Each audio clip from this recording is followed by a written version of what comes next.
Good morning, students. As in the first lecture, we have started chapter 2 of macroeconomics, in which we have studied about the topic classification of goods.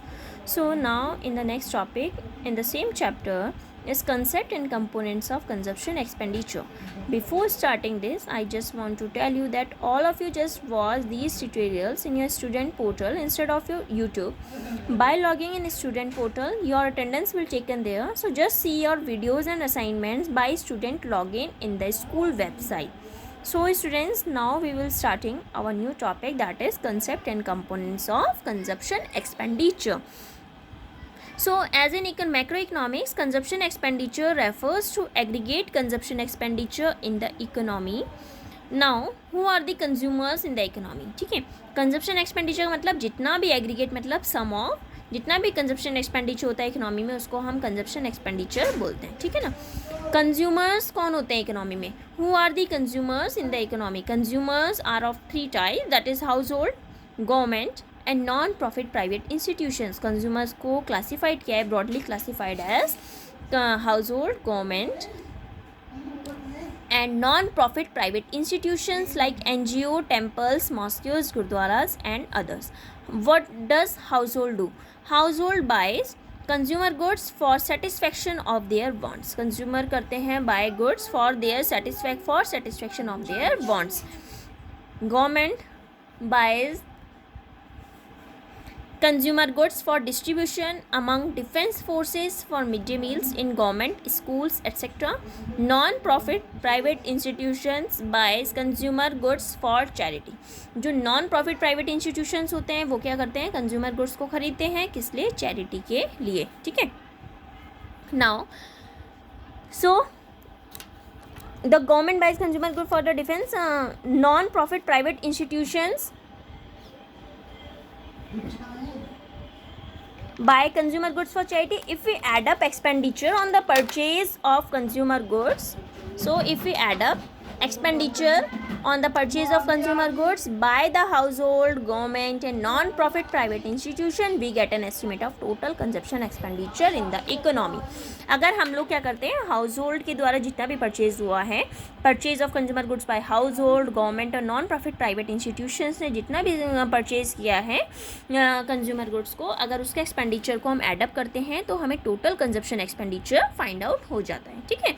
So aggregate consumption expenditure का formula क्या है? Consumption expenditure bye house hold, consumption expenditure by government and consumption expenditure by a non-profit private institution. Non-profit private institutions means like NGO, temple, mosques, gurdwaras and others. ठीक है. Now come to the next point, that is concept and components of investment. कि concept and components of investment. investment के concept क्या है और components क्या है. ठीक है. So before starting this, we just have to clear the word investment. What is investment? It refers to increase in the stock of capital. इसका मतलब होता है जब हमारा stock of capital में increase होता है, that is known as investment. So what is the formula of investment? I is equal to delta K. What is I here? Here I is investment, K is capital stock and delta K is change in capital stock during the year. Delta means होता है change. ठीक है. So K is capital stock, so delta K is change in capital stock. So change in the stock of capital is called, जो change होता है हमारा capital stock में, यानी कि डेल्टा के को हम क्या बोलते हैं? डेल्टा के को क्या बोलेंगे? Capital formation. So investment is also defined as capital formation because I is equal to delta K, यानी कि आई हमारा कैपिटल फॉर्मेशन के इक्वल है, तो यानी कि that is known as capital formation. ठीक है. From the view point of economy as a whole, investment का मतलब टोटल प्रोडक्शन होता है कैपिटल गुड्स का जो अकाउंटिंग ईयर में होता है. जितना भी हमारा प्रोडक्शन होता है कैपिटल गुड्स का during an accounting year, that is known as investment. अगर हम इकोनॉमी के उससे होल से देखते हैं तो इसका मतलब ये होता है. ठीक है. So as noted earlier, these goods may be use either for the replacement of existing capital stock और फॉर एडिंग, या तो इसका रिप्लेसमेंट के लिए यूज़ होता है या फिर एडिंग के लिए यूज़ होता है. ठीक है. Now investment, components of investment are of two type, that is fixed investment, second one is inventory investment. So first is fixed investment. What is fixed investment? It refers to increase in stock of fixed assets like plant and machinery of the producers during an accounting year.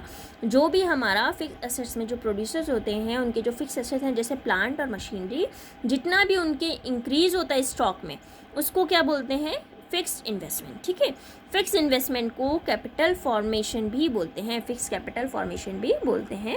अब fix investment का example देखो. Suppose if at the beginning of the year 2018, अगर 2018 के beginning में एक producer है, producer के पास 8 machines हैं. ठीक है, और एंड में क्या हुआ, उस ईयर के एंड में 2018 के एंड में प्रोड्यूसर के पास मशीन्स हैं, has a stock of 10 machines. तो यानी कि then the stock of the fix assets increase by 2 machine. तो जो फिक्स एसेट्स का इंक्रीज हुआ कितना हुआ? 2 मशीन से.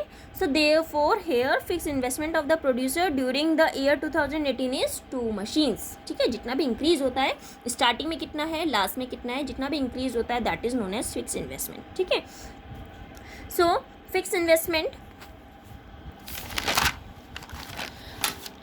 अब इसके सिग्निफिकेंस क्या है? फिक्स इन्वेस्टमेंट की सिग्निफिकेंस क्या होती है? फिक्स इन्वेस्टमेंट रेजेस करता है production capacity of the producer. जब production capacity of the producer raise होती है तो उससे फिक्स इन्वेस्टमेंट से क्या होता है? हायर लेवल ऑफ आउटपुट होता है इकोनॉमी में. हायर लेवल ऑफ आउटपुट से क्या होता है? Higher rate of economic growth, जिसको हम जीडीपी ग्रोथ बोलते हैं. जीडीपी मतलब ग्रॉस डोमेस्टिक प्रोडक्ट. ठीक है, what is the formula of fix investment? Fix investment का फॉर्मूला होता है stock of fix assets in end of accounting year minus stock of fix assets in beginning of the accounting year.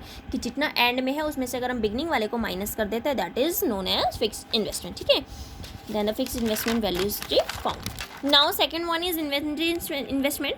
It refers to the increase in stock of inventory with the producers during an accounting year. It refers to the increase in stock of inventory. जो भी producers के पास जितनी inventory होती है, जितना उसमें increase होता है that is known as inventory investment. ठीक है, इन्वेंट्री इन्वेस्टमेंट. अब आपको पता है कि भाई at a point of time producers के पास स्टॉक होता है फिनिश गुड्स का, सेमी फिनिश गुड्स का, रॉ मटेरियल का. तो इसीलिए इसको क्या बोलते हैं? This is called inventory stock. जो भी उसके पास स्टॉक है, सेमी फिनिश गुड्स हो या फिनिश गुड्स हो या रॉ मटेरियल हो, इसको इन्वेंट्री स्टॉक बोलते हैं. तो जितना भी इसमें चेंज होता है उसको क्या बोलते हैं? इंक्रीज होता है, उसमें क्या बोलते हैं? Inventory investment of the producer. ठीक है, inventory investment of the producer की सिग्निफिकेंस क्या होती है? Inventory investment consist of investment in terms of raw material और फिनिश गुड्स. तो इन्वेंट्री इन्वेस्टमेंट जो है हमारा इन्वेस्टमेंट किस में बताता है? रॉ मटेरियल के उसमें टर्म्स में या फिर फिनिश गुड.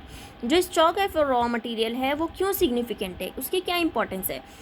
इससे it ensures uninterrupted supply of inputs to the producers. इससे क्या होता है? जो अनइंटरप्टेड सप्लाई होती है इनपुट्स की प्रोड्यूसर्स को, उसको इंश्योर करता है. ठीक है, with enough stock of raw material the producers can avoid day to day purchase from the mod. अब उनके पास इनफ स्टॉक है रॉ मटेरियल, उन्होंने अपना स्टॉक रखा हुआ है, तो उससे क्या होता है? प्रोड्यूसर्स अवॉइड होते हैं कि ताकि उन्हें रोज़ रोज़ परचेज ना करना पड़े मार्केट से, क्योंकि उनके पास इनफ स्टॉक है. ठीक है, सो अकॉर्डिंगली अनसर्टेनिटीज़ जो होती है मार्केटिंग में, जैसे कि प्राइस अवेलेबिलिटी ऑफ रॉ, कभी प्राइस से रिलेटेड होती है, कभी रॉ मटेरियल की अवेलेबिलिटी के, तो वो सब अवॉइड हो जाती हैं. जैसे सपोज़ अब हम लोग अपने घर में जो राशन वगैरह होता है हमारे घर का, जैसे चीनी है, चावल है, हम लोग ला के रखते हैं पहले से. ऐसा तो नहीं है कि एक टाइम हमने चावल बनाए उसके बाद वो ख़त्म हुआ, नेक्स्ट डे फिर मार्केट गए चावल लेने, नेक्स्ट डे फिर मार्केट गए. ऐसा तो नहीं होता ना, हम अपना घर में इनफ स्टॉक रखते हैं. तो उससे क्या है, चाहे प्राइस अगर हम आज लेके आ गए, अगर हम आज 35 पर केजी चीनी लेके आए हैं, शुगर लेके आए हैं, कल को उसकी अगर 38 हो रहा है तो उससे हम अवॉइड हो रहे हैं. कैसे? क्योंकि हमने स्टॉक अपना रखा हुआ है. ठीक है, तो इससे हमें बार बार मार्केट से परचेज़ करने में इससे हम अवॉइड होते हैं. ऐसे सेम अगर इनफ स्टॉक होता है रॉ मटेरियल का तो प्रोड्यूसर्स अवॉइड होते हैं day to day purchase from the market. अब इससे क्या होता है? जो अनसर्टेनिटीज़ होती है मार्केट, जैसे प्राइस से अवेलेबिलिटी ऑफ रॉ मटेरियल कभी नहीं मिलता है, तो दैट मीन्स तुम्हें नहीं मिलेगा. ठीक है, तो उससे भी वो अवॉइड होता है. The stock of finish goods. तो स्टॉक है फिनिश गुड्स का वो सिग्निफिकेंट होता है क्योंकि ये एनेबल करता है प्रोड्यूसर्स को कि जो भी उसकी फ्यूचर डिमांड होगी प्रोडक्ट की, वो उससे उसको मीट करता है. मीट मतलब उससे उसकी वो जो नीड होती है वो पूरी होती है. ठीक है, here it may be noted that actual inventory stock at a time may not be desired inventory stock. A part of it may be undesired. कुछ पार्ट ऐसा होता है कि वो undesired भी होता है.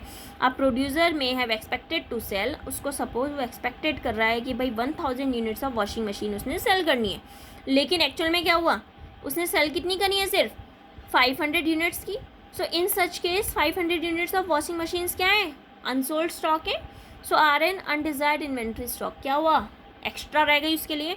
तो such a stock leads to losses. अब उससे क्या हुआ, उसको लॉस हुआ. लॉस कैसे हुआ, रखे रखे टूट रही है, या कुछ उसमें डेप्रिशिएशन लग रहा है, या फिर क्या हो रहा है कि नए उसमें कुछ अलग से नया मॉडल आएगा तो उसमें अलग से कुछ चीज़ ऐड हो जाएंगी. ठीक है.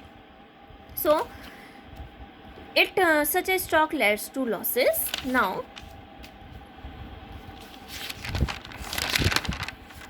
Next topic is gross investment and net investment. ठीक है, हमने पढ़ लिया इन्वेस्टमेंट कौन कौन से हैं. अब है ग्रॉस इन्वेस्टमेंट और net investment. It refers to total production of capital goods during the year. ठीक है, इसका मतलब होता है जितना भी टोटल प्रोडक्शन होता है कैपिटल गुड्स का during the year, that is known as gross investment. Gross investment मतलब total production of capital goods during the year. इसमें यहाँ पे लिख देना ऊपर पहले gross investment, that is gross investment. ठीक है, ये है हमारा gross investment. So what is gross investment, heading लिख देना इसमें. It refers to total production of capital goods during the year. इसमें इंक्लूड होते हैं capital goods used for the replacement of existing capital stock, जिसको डेप्रिसिएशन बोलते हैं, या कैपिटल गुड्स जो यूज होते हैं net addition of to the existing capital में, उस स्टॉक को नेट इन्वेस्टमेंट बोलते हैं. ठीक है. सो ग्रॉस इन्वेस्टमेंट का फॉर्मूला क्या होता है, नेट इन्वेस्टमेंट प्लस डेप्रिसिएशन. अगर ग्रॉस निकालना है तो नेट मतलब नेट में हमने डेप्रिसिएशन ऐड करना है, ग्रॉस में नेट में डेप्रिसिएशन ऐड होता है. अगर नेट निकालना होता है तो डेप्रिसिएशन होता जाएगा, that is it should be minus. So gross investment minus depreciation, that is known as net investment. ठीक है.